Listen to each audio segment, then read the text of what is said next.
Hi guys, welcome back to my YouTube channel and I hope you are in great health guys. So today's cue card is describe a difficult decision that you once made. यहाँ पर आपने किसी एक difficult decision के बारे में बताना जो आपने लिया था पहले and sub cues are what the decision was और यहाँ पर आपने बताना कि वो क्या डिसीजन था जो आपने लिया. Next is when you made the decision कि आपने ये डिसीजन कब लिया था. How long did it take you to make the decision कि आपको कितना टाइम लगा कि अपना डिसीजन लेने में. And the last one is explain why it was a difficult decision to make और एंड में आपने रीज़न बताना कि आपके लिए इतना मुश्किल क्यों था ये डिसीजन लेना.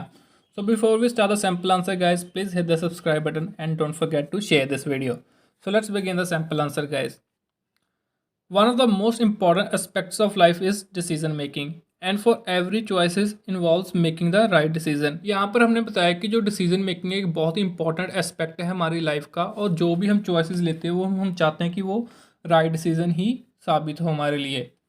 It's a skill which is tough to master और ये एक ऐसा स्किल है जो बहुत मुश्किल है मास्टर करना. And in this contemporary epoch making decision is a daunting task due to the numerous choices available at our disposal. कि जो सा कंटेम्प्रेरी एरा चल रहा है इसमें हम डिसीजन मेकिंग बनाना एक बहुत ही डॉन्टिंग टास्क है, मतलब बहुत ही मुश्किल टास्क है क्योंकि हमारे पास बहुत सारी चॉइसेस अवेलेबल हैं, तो हम कंफ्यूज हो जाते हैं. Although I don't take much time while making a decision, in some cases it turn out to be a challenging task. कि वैसे तो मैं डिसीजन मेकिंग जब भी मैं कोई डिसीजन लेता हूँ मैं ज़्यादा टाइम लगाता हूँ, बट कुछ केसेस में क्या होता है कि बहुत ही चैलेंजिंग टास्क हो जाता है डिसीजन लेना, मतलब बहुत ही मुश्किल टास्क होता है. Recently I had to decide on the purchase of a new smartphone for myself. कि रिसेंटली क्या हुआ कि मैंने एक नया फ़ोन खरीदना था स्मार्टफोन अपने लिए, तो तब मैंने एक डिसीजन लेना था. After going through the product features of both phones I was in a state of bewilderment. bewilderment का मतलब होता है कि कन्फ्यूज़न, कि मैंने जब दोनों प्रोडक्ट्स के उनके फीचर्स देखे तो मैं कंफ्यूज हो गया. On the one hand my mind was telling me to go for an Android phone whereas my heart was forcing me to book an iPhone. कि एक साइड क्या होगा कि मेरा जो मन था वो कह रहा था कि मैं आईफोन बुक कराऊँ, जो मेरा माइंड था वो कह रहा था कि नहीं मुझे एंड्रॉयड फ़ोन लेना चाहिए. I discuss the situation with my boss friend Raj who is a tech savvy. कि मैंने ये सिचुएशन अपने दोस्त के साथ डिस्कस की. मेरा दोस्त जो जिसका नाम है राज, जो कि मेरा बॉस फ्रेंड मीन्स जिगरी यार है, जो कि एक टेक सेवी है, मतलब जिसको टेक सेवी होता है जिसको मॉडर्न टेक्नोलॉजी की काफ़ी सारी नॉलेज होती है. He suggested me to buy an Android phone because it's relatively easy to use than iPhone and most importantly an iPhone costs an arm and a leg. कि उसने मुझे सजेस्ट किया कि मुझे आईफोन की जगह एंड्रॉयड फ़ोन लेना चाहिए क्योंकि वो ज़्यादा इजी होता है यूज़ करना और वो सस्ता भी पड़ता है. जहाँ की अगर बात करें आईफोन की, it cost N arm and a leg. इसका मतलब होता है कि बहुत एक्सपेंसिव चीज़ है वो, उसका बहुत ज़्यादा खर्चा होता है आईफोन लेने का. However, in the end, I had listened to my heart and bought the latest iPhone. कि एंड में क्या हुआ, मैंने अपने दिल की बात सुनी और मैंने आईफोन खरीद लिया. It had taken me 2 months to make a choice. कि मेरे को ये डिसीजन लेने में 2 months लग गए. Decision was tough because both iPhone and Android phones have carved out a niche in the smartphone market. कि मेरे लिए डिसीजन लेना मुश्किल इसलिए था क्योंकि दोनों ही आईफोन और एंड्रॉयड फ़ोन्स दोनों ही बहुत बढ़िया प्रोडक्ट्स हैं अगर फ़ोन मार्केट की हम बात करें. On the one hand, Android phones have tremendous reach because they have close to 72% market share. कि अगर हम बात करें एंड्रॉयड फ़ोन्स की तो बहुत ही ख़ास बात है उनकी ये है कि उनका जो शेयर होल्ड है बहुत ही बड़ा 72% है मार्केट शेयर उनका.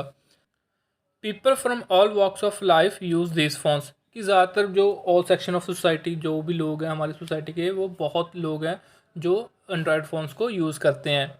On the contrary, iPhone not only provides flawless security but also produce lovely shots.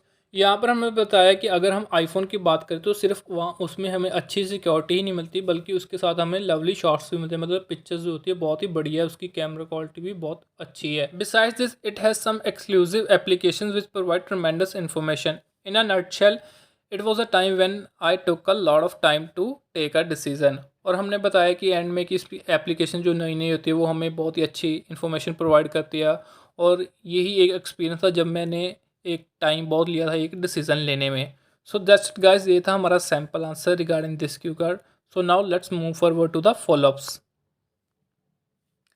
And the first question is what decision do people generally make in their daily life. यहाँ पर उन्होंने हमसे पूछा कि generally लोग अपनी daily life में कौन से डिसीजन लेते हैं. And the answer is in a daily life we have to make a lot of decisions. We have to choose what to eat, what to wear. Apart from this, we also have to decide about our plan for the day, like what significant task we have to do. और इसके अलावा हमें क्या करना पड़ता है कि हमें अपने प्लान्स बनाने पड़ते हैं दिन के, हमने कौन कौन सा काम करना है, और हमें देखना होता है कि कौन से इंपॉर्टेंट टास्क है जो हमें करने ही करने हैं आज. Moving on to the second question, which is easier, making a decision by oneself और making a decision after group discussion. यहाँ पर उन्होंने हमसे पूछा कि क्या ईजी है, कोई डिसीजन खुद लेना, या अगर हम कोई ग्रुप डिस्कशन करें तो उसमें डिसीजन लेना ईजी होता है. In my eyes it is easier to make a decision by our self. In my eyes का मतलब होता है कि मेरे ओपिनियन में, कि मुझे लगता है कि अगर जब हम डिसीजन खुद लेते हैं तो वो ईजी होता है रिलेटिवली ग्रुप डिस्कशन से. Because we are confident about our knowledge and experience, so we can जज एनी सिचुएशन ईजिली. यहाँ पर हमने रीज़न बताया कि हम कॉन्फिडेंट होते हैं अपनी नॉलेज को लेकर, और हमें एक्सपीरियंस भी होता है, तो हम इजीली कोई भी सिचुएशन को जज कर सकते हैं जो हमारे रिलेटेड होती है. Whereas engaging in a group discussion makes a person more perplex about the situation because of divergent perspectives. कि अगर हम ग्रुप डिस्कशन की बात करें तो वो इंसान को ज़्यादा परप्लेक्स करती है, मीन्स कन्फ्यूज़ कर सकती है, क्योंकि डिफरेंट लोग जो होते हैं तो इतने सारे पर्सपेक्टिव्स होते हैं, इतने सारे ओपिनियंस होते हैं, तो एक इंसान क्या कन्फ्यूज़ हो जाता है. And the next question is why are many young people unwilling to listen to their parents advice. यहाँ पर उन्होंने हमने पूछा कि जो यंग बच्चे होते हैं वो क्यों नहीं अपने पेरेंट्स की किसी एडवाइस को सुनते. And the answer is I believe numerous youngsters opine that their parents thinking is not synchronisation with the needs of the contemporary epoch. यहाँ पर हमने बताया कि जो ज़्यादातर यंगस्टर्स होते हैं उनका ये ओपिनियन होता है कि जो उनके पेरेंट्स हैं, उनकी जो थिंकिंग है, जो उनके ओपिनियन है, वो मॉडर्न डे के हिसाब से सिंक्रोनाइज नहीं करते, मतलब मैच नहीं करते. Moreover at a young age due to hormonal changes they have this tendency to not to pay enough heed to the advice of their parents. ये और क्या होता है, यहाँ पर हमने रीज़न बताया कि यंग एज में क्या होता है कि हार्मोनल चेंजेस होते हैं, उसकी वजह से क्या होता है वो ऑटोमेटिकली क्या होता है कि वो ज़्यादा ध्यान नहीं देते अपने पेरेंट्स की एडवाइस को. And the last question is why do middle aged people tend to second guess their decision. Second gas का मतलब होता है कि अगर हम कोई डिसीजन आज ले रहे हैं, उसका हम अब प्रोडिक्शन करते हैं, उसका हम रिजल्ट्स होते हैं फ्यूचर में क्या होगा, उसको कहते हैं हम सेकंड गैस करना. और हमारा क्वेश्चन भी यही कि जो मिडिल एज होते हैं, मिडिल एज होता है मतलब कि जो मध्य वर्ग के होते हैं, जो समवेयर 40-60 रेशियो लगा सकते हैं हम, जो इस एज के होते हैं उनको हम कहते हैं मिडिल एज. वो इतनी ज़्यादा रीथिंकिंग क्यों करते हैं जब वो कोई डिसीजन लेते हैं. And the answer is, according to my opinion, second guessing has very little to do with the age of a person. कि मुझे लगता है कि जो second guessing होती है उसका ज़्यादा लेना देना नहीं है किसी भी एज ग्रुप के साथ. We all have this tendency to go ahead with the second guess.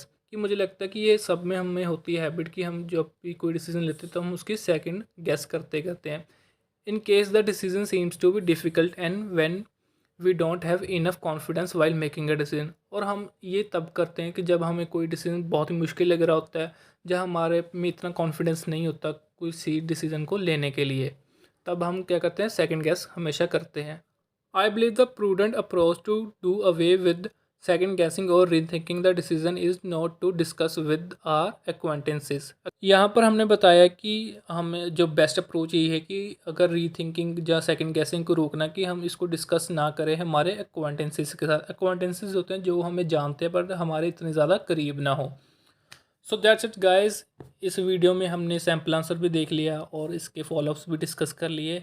So that's it for the video guys, and I will see you in the next video. Till then, take care, good luck for the preparation, and thank you guys.